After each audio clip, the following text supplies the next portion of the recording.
I lived in Texas in the late 90s, particularly in Dallas, while the Detroit Red Wings were making their Stanley Cup wins and going on a streak of winning Stanley Cup after Stanley Cup.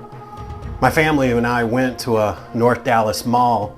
As we walking into the mall, a man in a suit, and it was hot in Texas, a man in a suit with white gloves was standing out in front of the door, the entrance. I believe it was J.C. Penney. And the man was shouting, "Come see the Stanley Cup. This famous, world famous Stanley Cup is here. There is no line. Come in and spend time and see and meet and hold the Stanley Cup." I walked up to the man and I said, "Are you serious? The Stanley Cup is here?"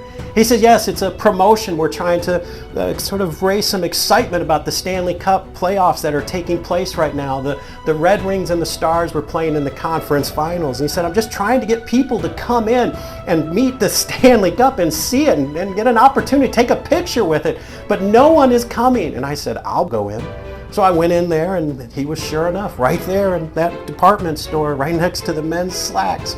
There was the real Stanley Cup, and there was no line to see it. And so we walked over to it, and I looked and I read those famous names on the ring all around it. In fact, I spent so much time with it, they let me pick it up, and I picked it up over my head. You're not supposed to do that, but no one in Texas knew you weren't supposed to do that. And I got to hold the Stanley Cup, and I kind of laughed at it because my nephew had told me that just a few days ago that he waited over 2 hours at Lakeside Mall in Sterling Heights and had to pay money just to have a picture taken. And he only got to see the cup for about 10 seconds and was ushered out. And I was there for 15, 20 minutes holding the Stanley Cup. I probably could have drank out of it if I had anything to drink out of it.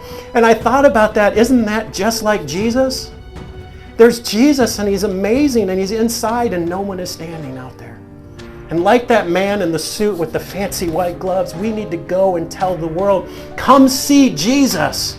Come see the one who died for you. There is no line. Come immediately. Come find out what it's like to be born again. Come experience salvation. Come find out what it's like to be forgiven. Come see what it's like to be loved by the one who died on a cruel Roman cross for you. Like that man standing out saying, "Come see the Stanley Cup." As believers in Jesus Christ, it is our responsibility to tell the world, to tell the next generation, come see Jesus. He's here, and there's no line. Come. Jesus is here.